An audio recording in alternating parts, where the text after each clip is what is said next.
Last year, the U.S. saw an outbreak of new cases of AFM, a rare but serious polio-like condition. 6 local children were among the cases confirmed. Now, for the first time, we're seeing what living with AFM is like. As Amy Wadas explains, it is a long road to recovery.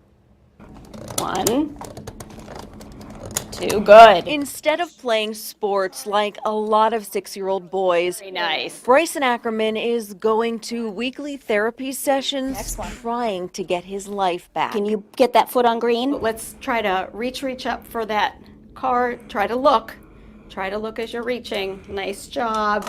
The South Fayette first grader used to be very active, but everything changed on October 15th of last year when Bryson was diagnosed with acute flaccid myelitis, or AFM. Right. Bryson's mom, Jill, vividly remembers the day he started to feel sick. We went out to dinner that night, he was fine, and then the middle of the night, Saturday into Sunday, he was up vomiting.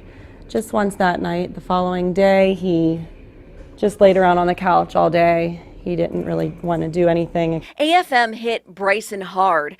He went back and forth between the PICU at Children's Hospital and inpatient rehab for months. Great! Struggling with breathing and partial paralysis. He wasn't able to walk, he wasn't able to move his head, he wasn't able to use his arms, he wasn't able to sit up, he wasn't able to roll over. I remember meeting them, and they were in shock. Dr. Andrew Nowak has seen a number of kids with AFM, including Bryson. For all of the AFM cases, it was very scary because from one case to another, it was hard to predict what would happen to the child. And even worse, there's no specific way to treat it because no one seems to know what's causing it. There's so much we don't know about AFM. It's very, very frustrating. We think it's associated with a family of viruses called enteroviruses, but even this year when the CDC looked, it was not just enteroviruses that seemed to affect the children. Even more baffling is the pattern of AFM cases.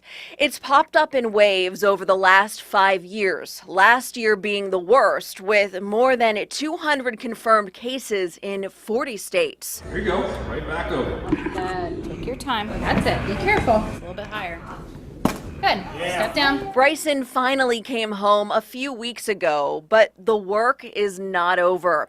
During his therapy sessions, he first meets with an occupational therapist. So strong. What's next? All right, let's go. Miss Kristen has a ball for you. Then it's time for physical therapy. I want you to look straight ahead. You're going to count to 5. Ready? 1, 2, 3, 4, 5. He also meets with a personal trainer a few times a week.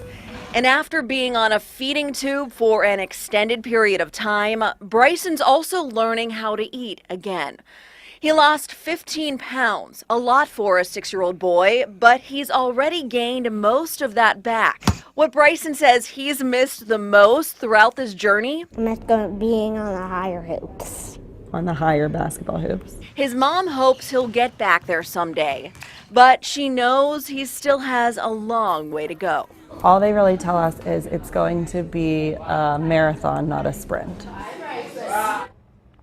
Bryson's parents are also looking into getting him a nerve transfer surgery at Shriners Hospital in Philadelphia. They hope that surgery could get some of his muscles working again. Just very scary for Bryson and his family. It's so hard to see. He's so adorable. All right, so are doctors making any headway in the progress of treatment for this? Well, Christine, David, there's really no specific treatment for AFM right now. You know, every case is different, but his doctor, Bryson's doctor, Dr. Nowak, said there is intense research going on surrounding certain medicines, but, you know, there's still no way, again, to specifically treat it. It's just a very mysterious and scary virus, so. Hopefully they find something soon. Yeah, and we wish wish Bryson him and the his best. family the We very really best. do. Of course. Thank you, Amy, very much.